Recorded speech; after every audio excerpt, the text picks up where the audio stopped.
Iago Calamaro, te quiero mucho. Muchas gracias por compartir el Santuario de las Madres. Son unos encuentros muy sentimentales los nuestros. La verdad que nos queremos mucho. Radio Caput. Diego es Diego. Y bueno, son esas personas que son indispensables, ¿viste? Esas cosas. Esas personas que son indispensables, ¿viste? Soy muy tímida. Ok. Radio Caput. Radio Caput. Estás escuchando Caput. Radio Caput. Radio Caput. Te comunicas con nosotros al 11 65 16 44 46. Radio Caput. Radiocaput.com. Mientras todos duermen, algo muy extraño ocurre en los laboratorios químicos RX. Seguinos en Twitter, @Radio Caput, o en Facebook, Radio Caput. ¿Querés arrancar la mañana bien informado? ¡Rompela! InfoSiberia, las noticias en tu celular. Manda un mensaje de WhatsApp al 1128679078 y recibilo gratis todas las mañanas. Vos sos la única que me hace feliz cuando nadie te dice la verdad. InfoSiberia, las noticias en tu celular. No seas como los demás. Manda un mensaje de WhatsApp y recibilo gratis todas las mañanas. Radiocaput.com. Estás conectado. Estás en Caput.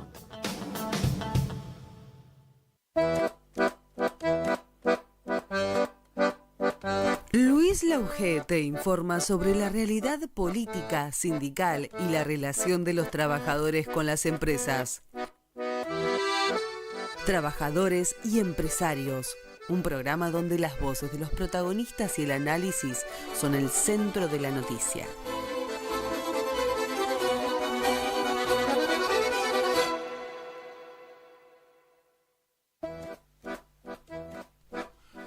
¿Qué tal, amigos? ¿Cómo les va? ¿Cómo están? Aquí estamos con Trabajadores y Empresarios, como todos los jueves de 2 a 3 de la tarde por Radio Caput. Por supuesto que en una semana muy especial. Desde esta radio se ha hablado profusamente sobre lo que han sido el aniversario de los 50 años del golpe. Queremos hoy enfocarlo con un entrevistado que es un dirigente sindical de la Federación Gráfica Bonaerense, un hombre ligado a Raimundo Ongaro en su momento, y ver cómo funcionaba el sindicalismo. Ese sindicalismo no escuálido como hoy, el sindicalismo poderoso de la década del 70, ese 73 a 76, lo previo al golpe, la interna sindical, el sindicalismo vertical por el regreso de Perón, los que no querían el regreso de Perón, y también esa pelea del sindicalismo con las organizaciones de izquierda en ese momento y con aquellos dirigentes sindicales de base que eran luchadores y que ese sindicalismo ortodoxo de Rucci, por ejemplo, los consideraba de izquierda y en realidad eran trabajadores y eran delegados de base también. Todo ese panorama en una lucha muy fuerte con la subversión en el medio, con mucho ataque al gobierno de Onganía, al que se quería destituir, esa dictadura que, claro, sobre la base de lo que fue después el proceso de reorganización nacional de Vicente Macero Agosti, ninguna dictadura tiene nombre. 30.000 desaparecidos, un salvajismo y crímenes de lesa humanidad.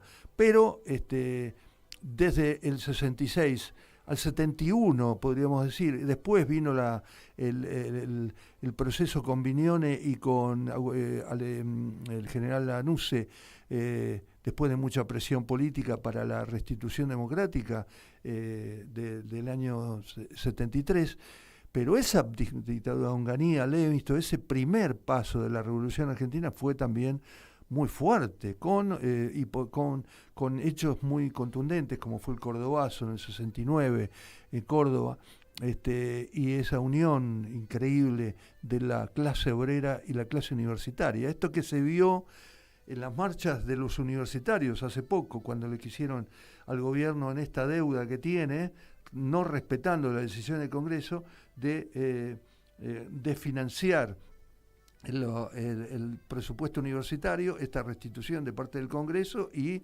el gobierno que no le da bola a estas cuestiones. Todo un proceso interesante. Vamos a hablar en un rato con este dirigente, pero la verdad que vale un comentario porque es una semana que está casi con exclusividad dedicada a este tema, por lo menos para los que seguimos la lucha de los trabajadores y lo que vemos en la búsqueda de la verdad, ¿no?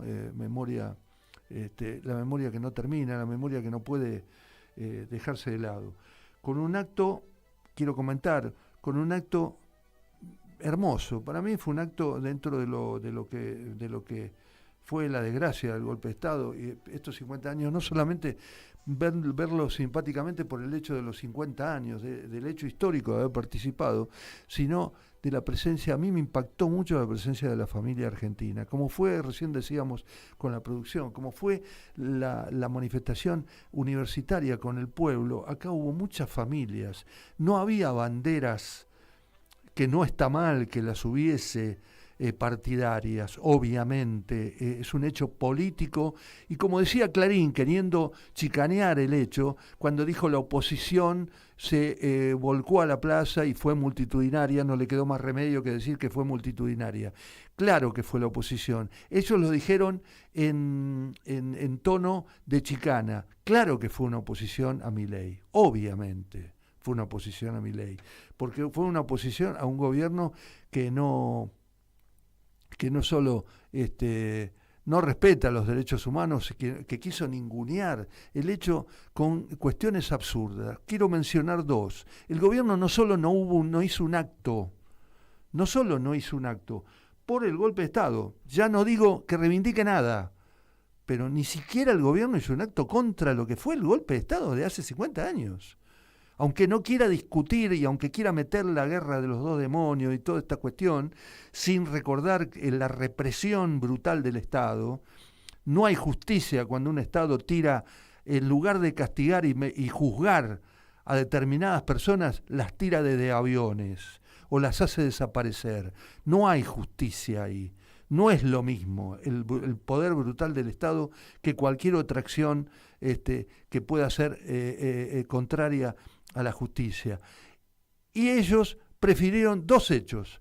Uno, un video, me parece que se llama Miriam Fernández, una hija de un policía de Mendoza, de alto cargo, un hombre comisario de Mendoza, donde condenado por el exceso de los derechos humanos, y pusieron ese video. En ese video ella dice, como siempre, las mismas explicaciones de siempre, esta chica que tiene todo el derecho del mundo de hablar bien de su padre adoptivo, de su padre, del comisario, del policía, pero diciendo que el argumento remanido y falso de que los dos, en todo caso los dos son culpables, y ella no está ni de un lado ni del otro, era mentira, porque cuando le preguntaron, pero está bien, pero tu padre fue un represor y está condenado, y ella dijo, bueno, del otro lado hubo una represión espectacular de parte del Estado y de las Fuerzas Armadas, y ella dijo, ponele, y siguió con su discurso de que en realidad la subversión era la única culpable, con lo que mostraba que, como cuando hablan de Milei y te dicen, no, yo no tengo nada, no quiero saber nada de política, pero los peronistas tal cosa, bueno, entonces sabés de política, pero Milei por lo menos, entonces sabés lo que estás ocultando es tu opinión política, y está mal, porque tenés que opinar. El gobierno, y además prestarse ella a que el gobierno se prestara con ese video a otra vez hablar de la memoria completa, esta sanata de la memoria completa. Eso fue por un lado. Y por el otro lado, un hecho vergonzoso, pero vergonzoso, fue que no solo no hubo ningún acto del gobierno argentino, sino que, escuchen esto porque es pavoroso, 27 embajadores de la Unión Europea visitaron el Parque de la Memoria para homenajear a las víctimas de la dictadura, realizaron una ceremonia y arrojaron una ofrenda floral al Río de la Plata frente al monumento a las víctimas del terrorismo de Estado en Palermo. El representante de la Unión Europea en la Argentina, Eric Hohen, destacó: la Unión Europea y sus Estados miembros conmemoran los 50 años del golpe en la Argentina. Rendimos homenaje a las víctimas de la dictadura, incluidos ciudadanos europeos, y reconocemos la política de la memoria, verdad y justicia. Tuvieron que venir los 27 embajadores europeos enrolados en la Unión Europea para hacer un acto contra el golpe de Estado, y el acto no lo hizo el gobierno. No hubo ningún representante del gobierno. Una vergüenza de parte de este hombre, de las imposiciones de este presidente Milei, que no tienen ni ton ni son y que ya forman parte de un desequilibrio muy grande, porque ni siquiera un acto oficial. Bueno, esto fue un poco el enfoque. Ahora nos vamos a ir, después vamos a hablar del tema de Adorni y de todas una conferencia de prensa para tratar mal a los periodistas y decir que quiere esclarecer sus viajes y todo eso, y después no esclarece nada y habla mal de los periodistas. Otro loco, Adorni, que no sé para qué convocó entonces la conferencia de prensa. Toda una locura vivimos. Pero bueno, desde Trabajadores y Empresarios vamos a tratar de esclarecer algunas cosas. Ya volvemos enseguida. Conocé Mi Quilmes Digital, la nueva plataforma integral que facilita trámites y servicios de gestión municipal. Ingresá a mi.quilmes.gov.ar y comenzá a resolver fácil y rápido. Quilmes Gobierno. Seguimos para adelante. Osfatum. Somos la obra social de las universidades nacionales. Contamos con excelentes planes de salud que se ajustan a la necesidad de cada familia. Más de 80.000 argentinas y argentinos ya nos eligieron. ¿Qué esperás para afiliarte? Ingresá en nuestro sitio web en www.osfatum.com.ar y conocenos. Asociación de Trabajadores de la Sanidad Argentina, Buenos Aires. Un gremio fuerte y solidario que construye con responsabilidad y compromiso un mejor futuro para todos los trabajadores de la sanidad.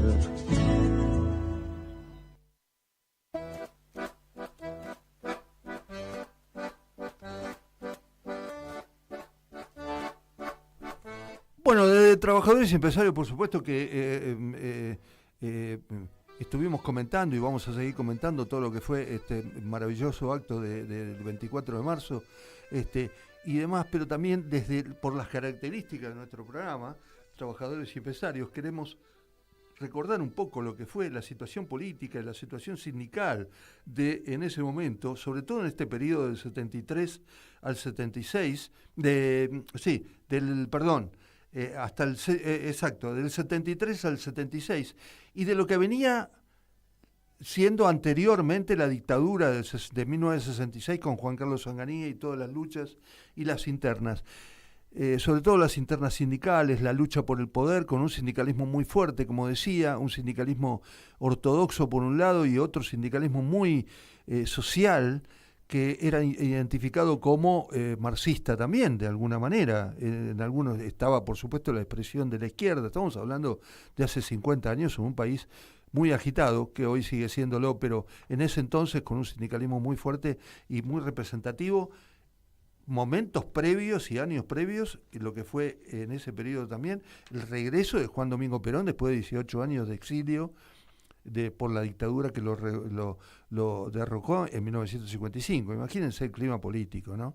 Era tremendo. Y bueno, y una de las personas que queremos en este momento consultar para eso es Francisco Osemo. Francisco Osemo es dirigente de la combativa Federación Gráfica Bonaerense, un hombre muy ligado a lo que fue la figura de Raimundo Ongaro en ese momento, en 1968, secretario general de la CGT de los argentinos, y enfrentado fuertemente con la CGT normal, la CGT de Augusto Timoteo Bandor, entonces, y de la UOM de Augusto Timoteo Bandor. Pero lo tenemos en línea, Osemo. Francisco, ¿cómo le va? Luis Lauge para Trabajadores y Empresarios, ¿cómo anda? Bueno, en principio muy agradecido, Luis, por la invitación y valoro muchísimo la posibilidad de poder contar algunas historias de vida, porque esto de alguna manera sirve para hacer nuestra historia, claro, y no la historia de los poderosos, ¿no? Bueno, escuchándote un poco ahí, precisamente yo abarqué toda esa etapa en la que mencionabas, ¿no? Sí, por eso lo llamamos, Pancho, por eso lo llamamos, sí.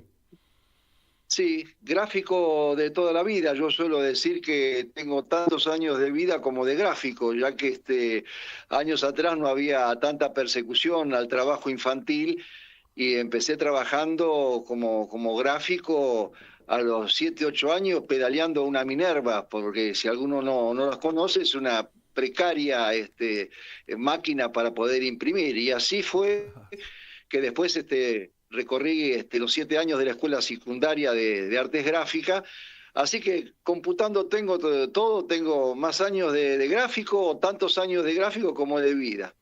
Pero bueno, vamos a la historia de por qué me integro a la Federación Gráfica. Después de haber pasado por varios talleres gráficos pequeños, tengo la posibilidad de entrar a trabajar al diario La Nación, donde se venía ahí de perder una huelga, y cuentan los viejos compañeros que aquellos que habían adherido a la huelga no les permitían utilizar el ascensor, y aquellos que habían participado en la huelga lo hacían subir por la escalera. Quiero manifestar esto, lo que nos costó la nueva organización en el diario La Nación. Bueno, ahí fui elegido como secretario general, y al poco tiempo, más allá de participar informalmente en todo lo que participaba en la Federación Gráfica, es que recibo una carta de Raimundo, para lo cual me invita a charlar. Y así se da la posibilidad de integrar por primera vez la comisión directiva. Estamos hablando del año 73 para 74, para lo cual yo viví prácticamente la última parte de la CGT de los argentinos. Cabe mencionar, impresionante, eso es impresionante, y nos gustaría que lo cuente, porque en el marco también me gustaría que cuente, Francisco, las internas, digamos, lo que era la lucha sindical fuertemente en el marco de toda una política con el regreso de Perón a la Argentina, ¿no? Desde la dictadura del 66 al 76 con el golpe finalmente. Sí. Bueno, dígame. Efectivamente, nosotros recibíamos de Raimundo muchas anécdotas que él tenía durante las 20 veces que se reunió en Madrid con el general Perón, y haciendo mención a lo que vos decís, porque históricamente en el movimiento obrero siempre ha habido dos líneas, inevitablemente, una negociadora, por llamarlo así, y la otra combativa, como hacías mención en la introducción vos. Hoy nosotros seguimos llamando de la misma manera.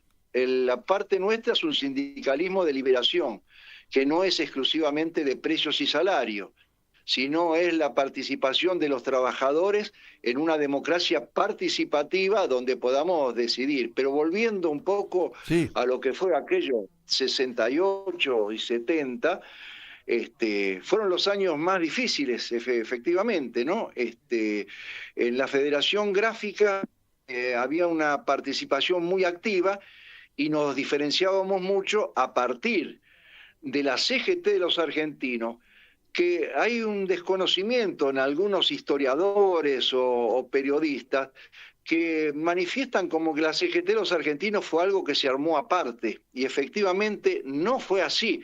Hubo un congreso normalizador que se llamó Amado Olmos, que iba a ser el verdadero candidato, simplemente que fallece en un accidente unos meses antes, y entonces en un congreso normalizador es elegido Raimundo general. Por lo tanto, no le permiten entrar a la CGT a Sopardo, y a partir de ahí se denomina la CGT de los argentinos, funcionando en Paseo Colón 731, que es la sede de la Federación Gráfica Bonaerense.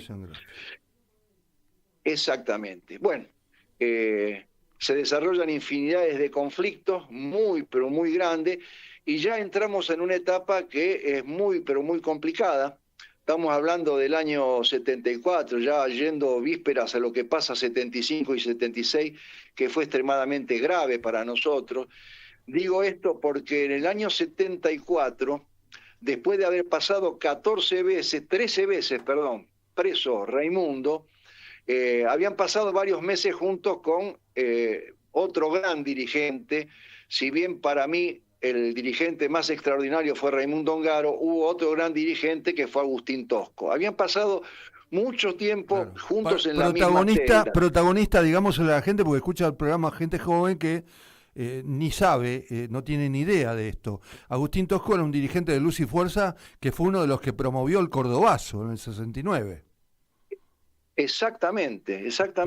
Sí, así fue la cosa. O sea, Agustín le decía a Raimundo, el Cordobazo no se hubiera dado si no existía la CGT de los argentinos. Porque días antes, Raimundo, estando en Córdoba, una de las veces que fue detenido, había hecho un acto y habían participado 20.000 compañeros. Fue una cosa impresionante. Digo, de esas últimas encarcelamientos que tuvo Raimundo junto a Agustín Tosco, quedaron algunas diferencias.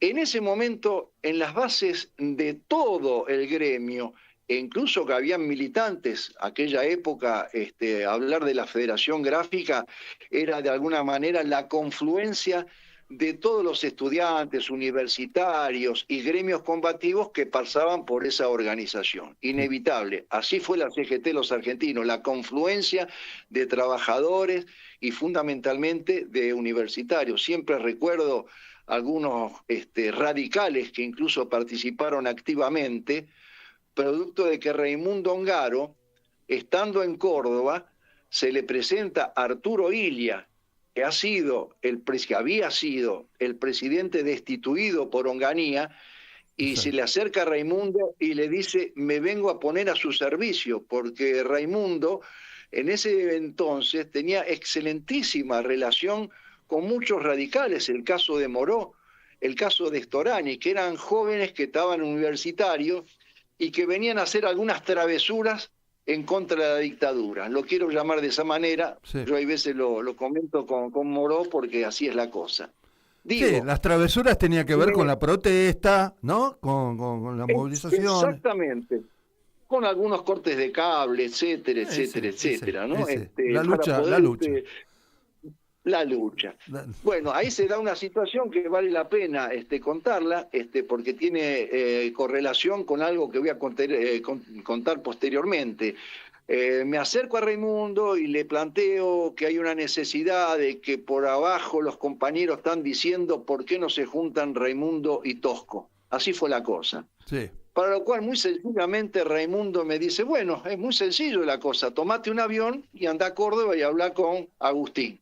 Para lo cual ese mismo día viajo a Córdoba, esa misma noche había intervenido el ESMATA, para lo cual René Salamanca con toda su comisión directiva en Córdoba estaban funcionando en el sindicato de Luz y Fuerza con Agustín Tosco.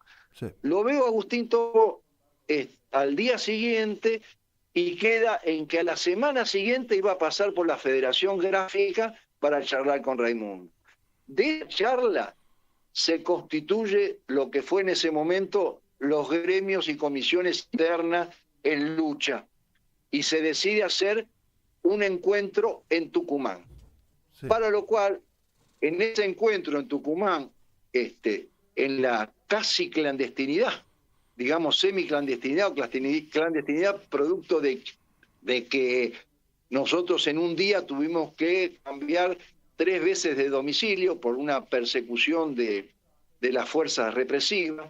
Primero estuvimos en una casa, luego en una parroquia, y la última casa que nos acogió fue una familia maravillosa de Tucumán, que son los Andinas, con una familia que tiene muchos desaparecidos, lamentablemente.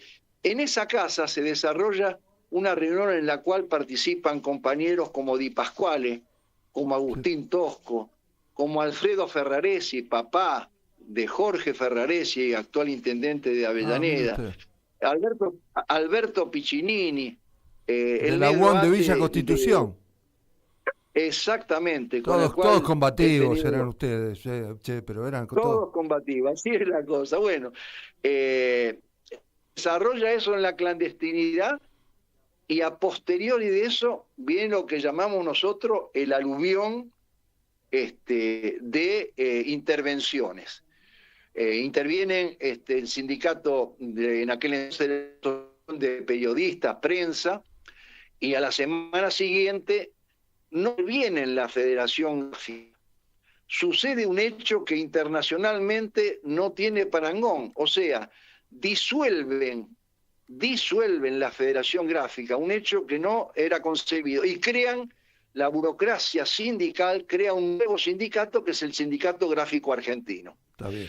Para lo cual, a los pocos días, Raimundo es encarcelado, que ya esta es la 14ª vez de su encarcelamiento, y a partir de ahí se suceden hechos muy lamentables. Junto con él, 3 compañeras que estaban en la conducción de la Federación Gráfica. Yo había tenido también en ese momento, en una movilización, conocer las celdas de algunas comisarías. Así que bueno, así se va dando la situación, liquidan Raimundo preso, empiezan a dar situaciones en la cual tiene activa participación lo que se denomina la AAA. Digo, bueno, ¿cómo llegamos? Espéreme, antes de eso, porque le quiero poner quiero poner en el contexto. Hubo un congreso que fue anulado por el gobierno de Onganía, tengo entendido, congreso sindical en el cual aparentemente Ongaro le había vencido a la CGT, conducida por ¿llegó a conducir Bandor a la CGT o no? No, precisamente es la que yo hago mención, y precisamente Onganía no permisa, porque estamos hablando del año 66, es el 13 de noviembre de 1966. Sí. Ahí triunfa la lista verde y en el 68 se hace el Congreso Normalizador Amado Olmo. Ese congreso es el que Raimundo, por elección, triunfa frente a lo que era la burocracia sindical. Pero del otro lado, ¿quién la encarnaba del otro lado? ¿Quién estaba del otro lado? Y estaba el bandorismo, por supuesto. Está bien. Estaba grandes dirigentes que estaban ubicados enfrente de Raimundo. Después la historia determina otra cosa. ¿Quién estaba? ¿Lo lideraba José Ignacio Rucci ya?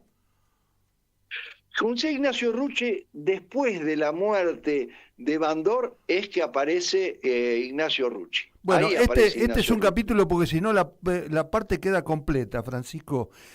José Ignacio Rucci, por supuesto después asesinado el 23 de septiembre de 1975, ya se lo recuerda con el paraguas con el regreso, protegiendo al general Perón en el regreso del general Perón a Argentina. Pero Rucci era considera un verticalista peronista, absolutamente de Perón, y encarnaba un poco lo que él, ese sindicalismo ortodoxo, consideraba que eran las alianzas de izquierda del sindicalismo, en el cual vendría a estar Ongaro, supuestamente. ¿Esto es así? No, para nada, no. Se da en ese momento que se firma el famoso pacto social, en la cual lo firman José Ignacio Rucci y Helbar, que era el ministro de Economía. Exacto, que había sido presidente de la Confederación General Económica, sí. Exactamente. La Federación Gráfica, con otras organizaciones sindicales, enfrenta ese pacto social, cosa que de alguna manera termina enfrentado a la política económica. Así fue el tema, para lo cual toda la lucha que había hecho la Federación Gráfica termina con esa famosa liquidación de la Federación Gráfica. ¿Sí? Ahora, escúcheme, Francisco, el pacto social no encarnaba un acuerdo precisamente entre la CGT, Rucci, la Confederación General Económica. Era un sector, era un pacto en función de del gobierno ya de Cámpora, ¿no? Bueno, viéndolo a la distancia podemos observar algunas cuestiones que eran favorables y otras no, porque no había habido participación activa de los trabajadores en esta decisión, y además era totalmente empuje empresariado, ya apuntando a una cuestión. No olvidemos que el golpe militar no sale por una cuestión mágica, sale porque había que instaurar un plan económico en el país, para lo cual ahí se venían adelantando. Incluso Helbar es destituido porque se lo consideraba un hombre de izquierda, a Helbar. Sí. Así fue la cosa. Para lo cual en ningún momento hubo ningún otro congreso salvo ese en que se divide. Queda la CGT Azopardo y la CGT de los argentinos. Así fue la cosa. Sí. Estamos hablando ya del regreso de Perón a Argentina. Antes de eso ya estaba la elección del 11 de marzo de la fórmula Cámpora-Solano-Lima, y de ahí al 76, el sindicalismo, ¿cómo estaba estructurado? Con una línea muy ortodoxa, ¿no? Con Rucci a la cabeza, ustedes en un sector, insisto, estaba también la izquierda, aparte, ¿ustedes eran peronistas o eran peronistas de izquierda? ¿Cómo que eran el sector de Ongaro? Nosotros éramos peronistas. Ajá. Peronistas, ninguna duda.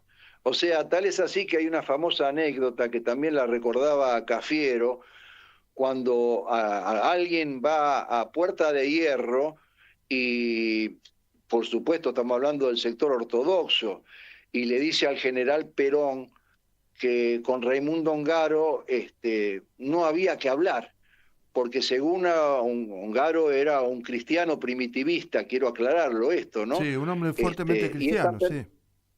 Exactamente. De rezar. Exactamente. Sí. Claro, porque él fue un estudiante de la escuela salesiana, claro, para lo cual tenía una formación muy, pero muy fuerte. Sí. Entonces, en ese momento le dicen a Perón que con Raimundo no había que hablar porque Raimundo hablaba con Dios.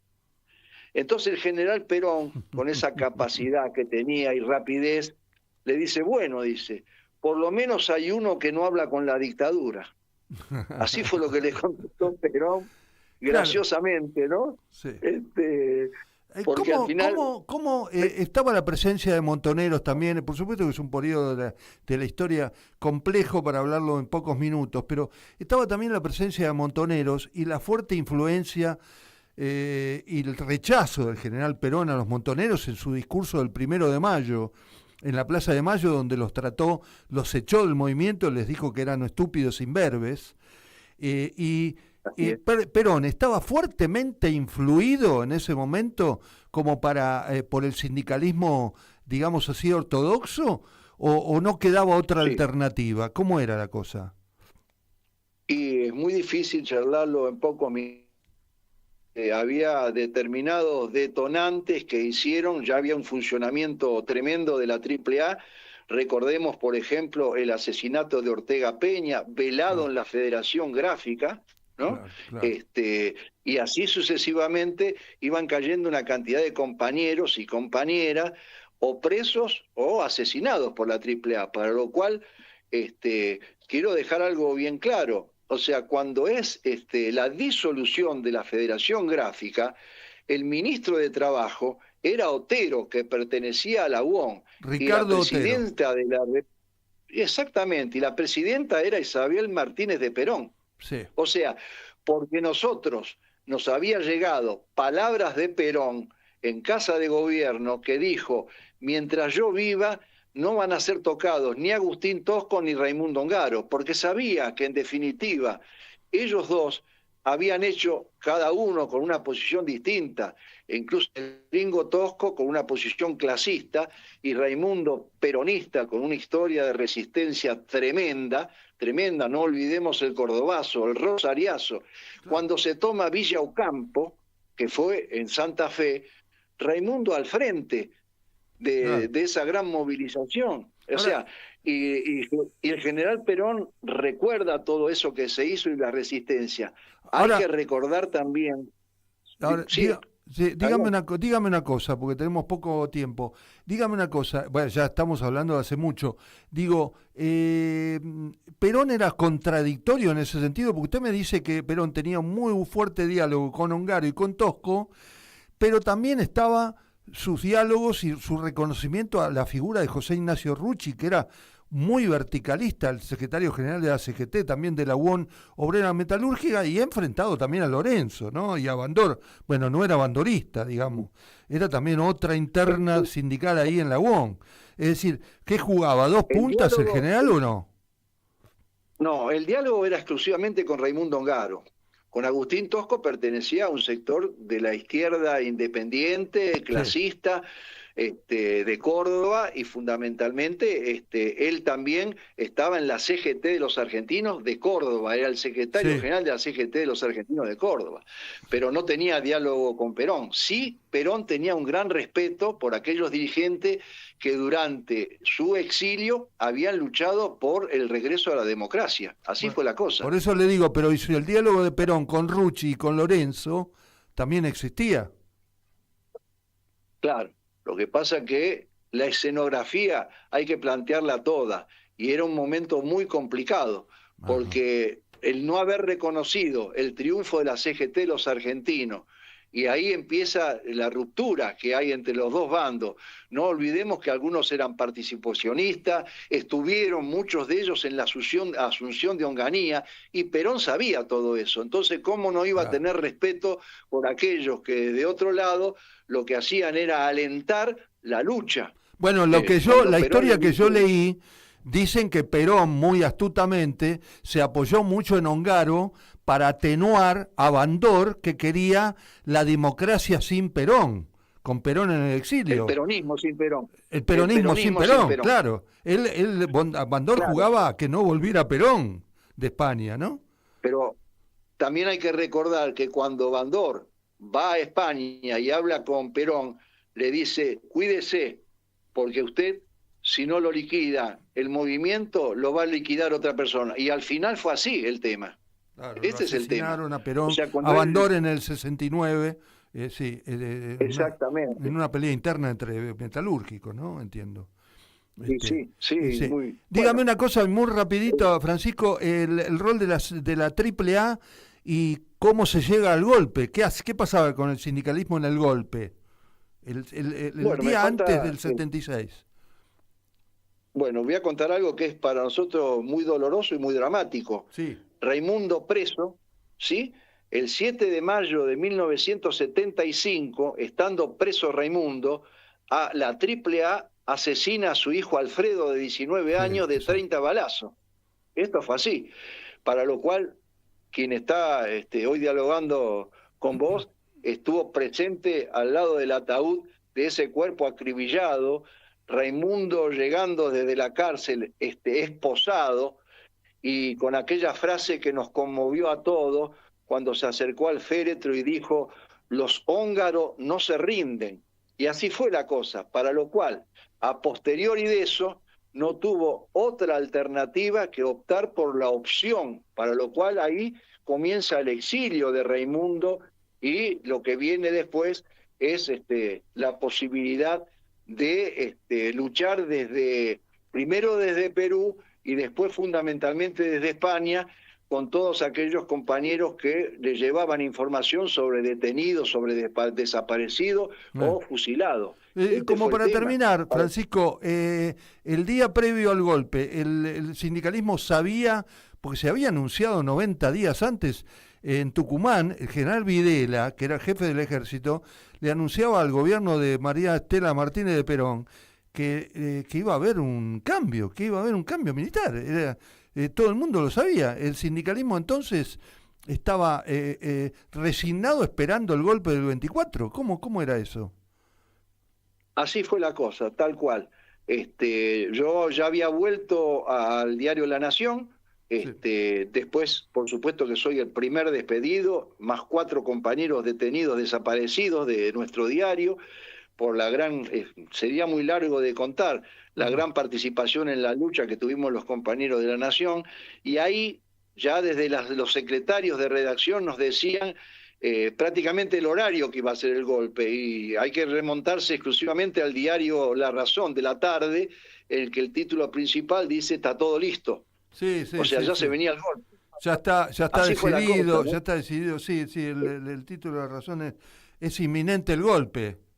Fue el día. Exactamente. Es inminente el golpe. Exactamente. Bueno, Francisco, lo invito a un día a que venga a la radio y seguimos charlando, porque la historia sindical se imagina que no se agota en un solo programa, pero queríamos tener un reflejo de usted como testigo de esa época violenta y de mucho poder sindical y de mucha política, ¿no?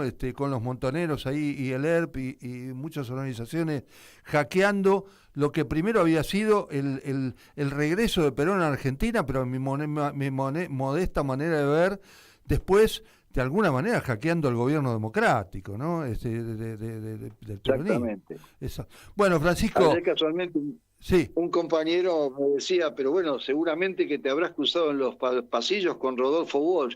Y yo le digo, después de mucho tiempo, uno fue tomando conciencia de quién eran esos compañeros, porque llegaron a ser tan grandes, no solamente en la historia de nuestro país, sino en la historia mundial, como periodistas, como revolucionarios, porque en definitiva era eso. En la Federación Gráfica, con una actitud revolucionaria, siempre defendimos la democracia, defendimos a Perón y vamos a seguir defendiendo, sí o sí, un gobierno que sea participativo. Hoy por hoy nosotros estamos buscando desde la Federación Gráfica la unidad, que no sea una cuestión monotemática, exclusivamente armar una lista o quién es el candidato. Si no hay proyecto en el país, pasarán otros 4 años y volverá a ganar la derecha y volveremos a ganar nosotros y volverá. Y nosotros lo que tenemos que hacer es un proyecto de país para que realmente no vuelva nunca más la derecha en este país. Es impresionante, pero lo de Rodolfo Walsh, usted me menciona a Rodolfo Walsh, que fue el redactor de las publicaciones de la Federación Gráfica, y el hombre, bueno, un hombre muy ligado a la Federación, ¿no? No, aparte, estando Raimundo en España, llega Rodolfo Walsh y Perón le presenta a Walsh y le dice, ustedes en la Argentina tienen que sacar un periódico, y ahí sale el periódico de la CGT Los Argentinos, que llegó a vender 2 millones de ejemplares. ¿Por qué? Porque nosotros teníamos en cada lugar de trabajo los compañeros que nos pasaban la información de cada conflicto, y eso estaba de alguna manera reflejado en lo que era precisamente el famoso semanario de la CGT de Los Argentinos. Una historia muy larga. Francisco, lo invito para que venga a la radio, ya nos vamos a hablar. Le agradezco muchísimo la participación, un abrazo grande. A ustedes y muchas gracias, es muy amable. Al contrario, fue Francisco Semo, qué historia, dirigente de la Federación Gráfica Bonaerense. Ya volvemos en un minuto. ¿Querés arrancar la mañana bien informado? ¡Rompelo! Infosiberia, las noticias en tu celular. Manda un mensaje de WhatsApp al 1128679078 y recibilo gratis todas las mañanas. Vos sos la única que me hace feliz cuando nadie te dice la verdad. Infosiberia, las noticias en tu celular. No seas como los demás. Manda un mensaje de WhatsApp y recibilo gratis todas las mañanas. 2 miradas que se cruzan para hablar de nuestra realidad. Desde la radio y con la enorme posibilidad de comunicarnos con todos ustedes, queremos charlar con la gente, con los protagonistas, con los actores. Diseño Universal. Fabián y Fernando Galarraga. A pesar de los intentos de invisibilizarla para señalar que estamos viviendo una situación verdaderamente trágica. Una propuesta colectiva para dejar nuestras individualidades prejuiciosas atrás. Se aprobó con unanimidad una ley que empieza a mejorar un poquito la situación de las familias y de las personas con discapacidad. Diseño Universal. Viernes a las 14 por Radio Caput. La hora de Moreno. El programa de Guillermo Moreno. Economía, política y actualidad. A puro peronismo. Los viernes a las 19 en Caput. Conocé Mi Quilmes Digital, la nueva plataforma integral que facilita trámites y servicios de gestión municipal. Ingresá a mi.quilmes.gov.ar y comenzá a resolver fácil y rápido. Quilmes Gobierno. Seguimos para adelante. Osfatum. Somos la obra social de las universidades nacionales. Contamos con excelentes planes de salud que se ajustan a la necesidad de cada familia. Más de 80.000 argentinas y argentinos ya nos eligieron. ¿Qué esperás para afiliarte? Ingresá en nuestro sitio web en www.offatun.com.ar y conocenos. Estamos presentes cuando hay que defender tu trabajo, en el cuidado de tu salud y la de los tuyos, en el momento de preservar y ampliar tus derechos, porque estamos presentes donde vos estás. Satsai Presente. Afiliate al Sindicato de las Nuevas Tecnologías ingresando a www.satsaipresente.com.ar.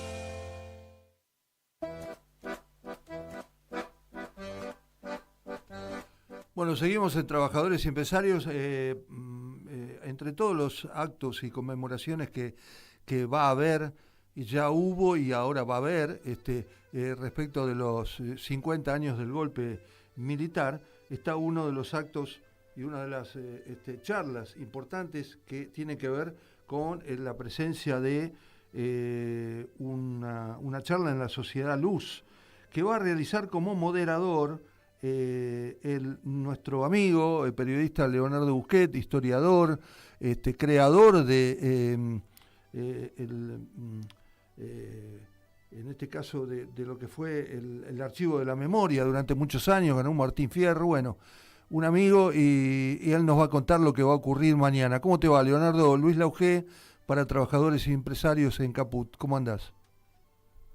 ¿Cómo te va, Luis, querido? Gracias.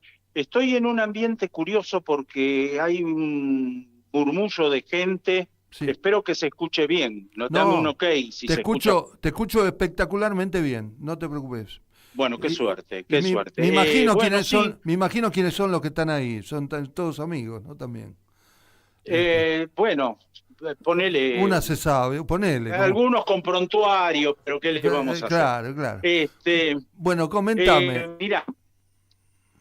La Sociedad Luz es una institución cultural y educativa que fundó Juan B. Justo, Nicolás Repetto y otros socialistas en 1899, es más que centenaria.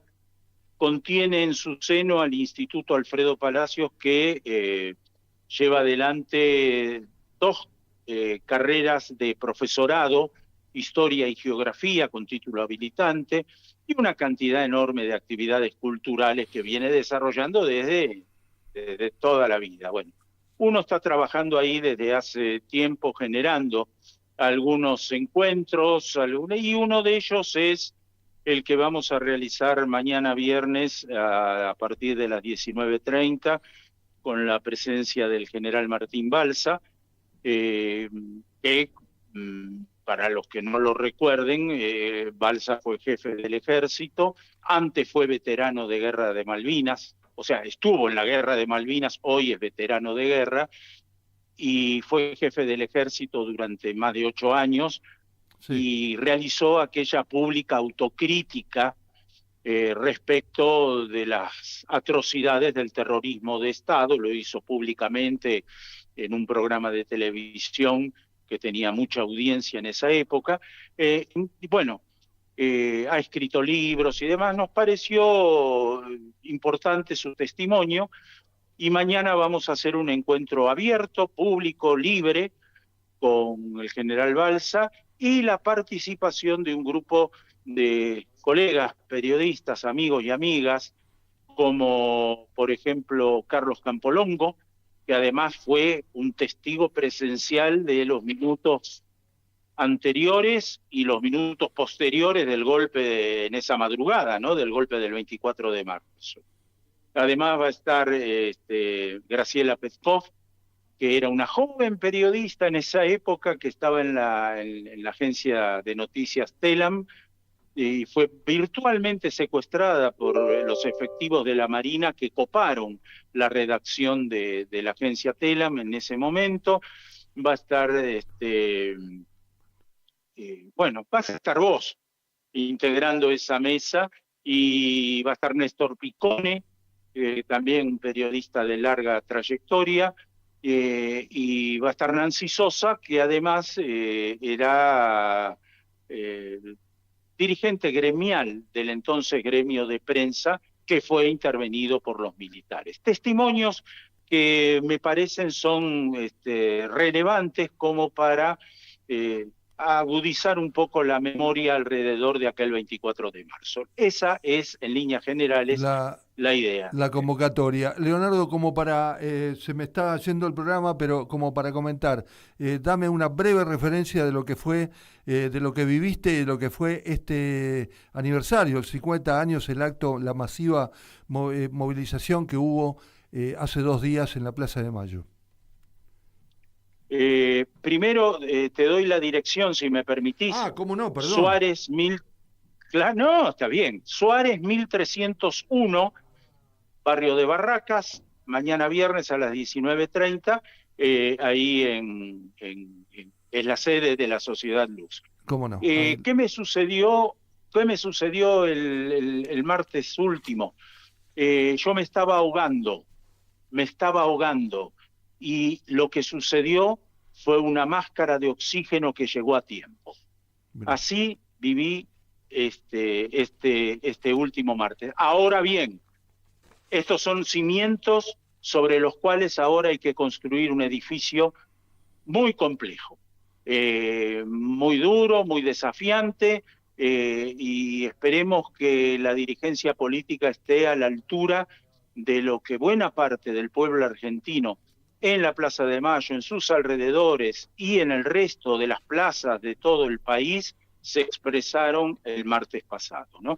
Ahí está el desafío. Está muy bien, Leonardo. Bueno, te quería preguntar esto y bueno, ya sabés que contás con el programa para lo que sea, ¿eh? Te agradezco mucho tu participación. Luis, un gran abrazo y gracias como siempre. Al contrario, fue Leonardo Busquet, periodista, historiador, creador del Archivo de la Memoria. Volvemos en un minuto. Conocé Mi Quilmes Digital, la nueva plataforma integral que facilita trámites y servicios de gestión municipal. Ingresá a mi.quilmes.gov.ar y comenzá a resolver fácil y rápido. Quilmes Gobierno. Seguimos para adelante. Osfatum.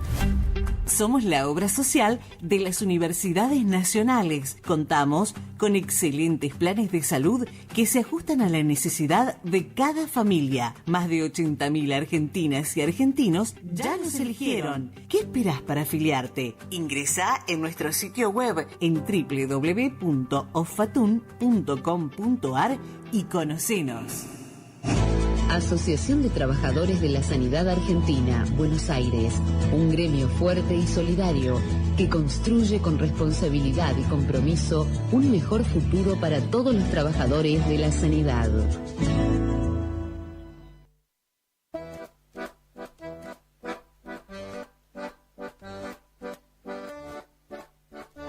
Bueno, se nos fue el programa con la entrevista con Francisco Semo, pero la verdad que había que orientarlo un poquito en el sentido de que quería centralizar un poco lo que era toda la actividad sindical y no solo de un sector en aquellos años del 73 al 76 que terminaron con el golpe.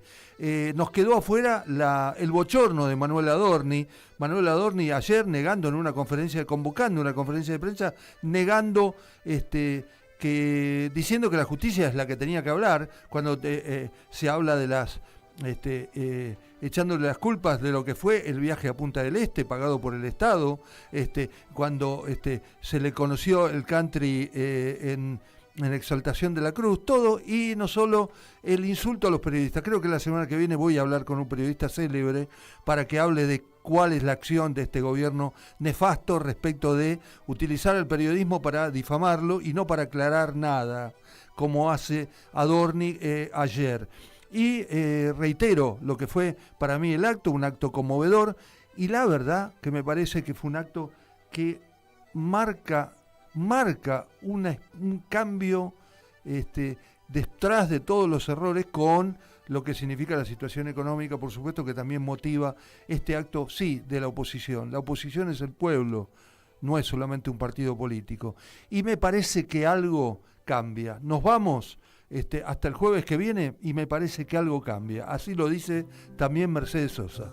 Hasta el jueves que viene.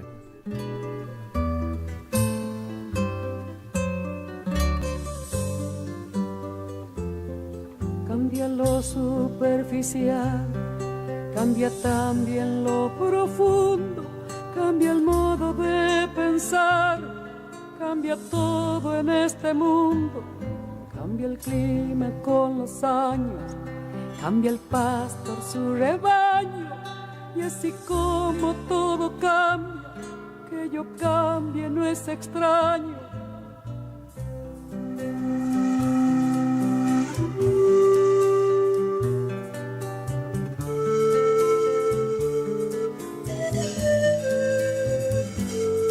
Cambia el más fino brillante, de mano en mano su brillo, cambia el nido el pajarillo, cambia el sentir un amante, cambia el rumbo el caminante, aunque esto le cause daño. Y así como todo cambia, que yo cambie no es extraño. Cambia, todo cambia. Cambia, todo cambia. Cambia, todo cambia. Cambia, todo cambia.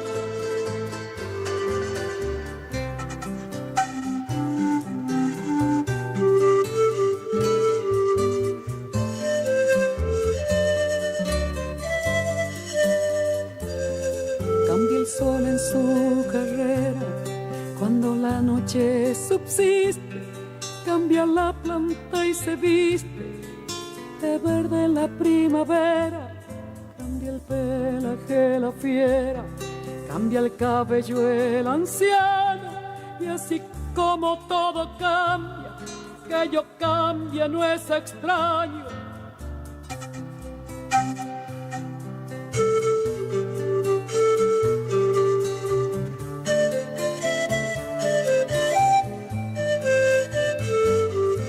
Pero no cambia mi amor, por más lejos que me encuentre, ni el recuerdo ni el dolor de mi pueblo y de mi gente.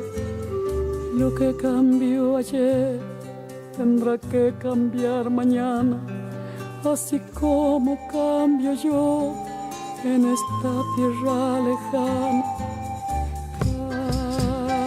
Cambia, todo cambia.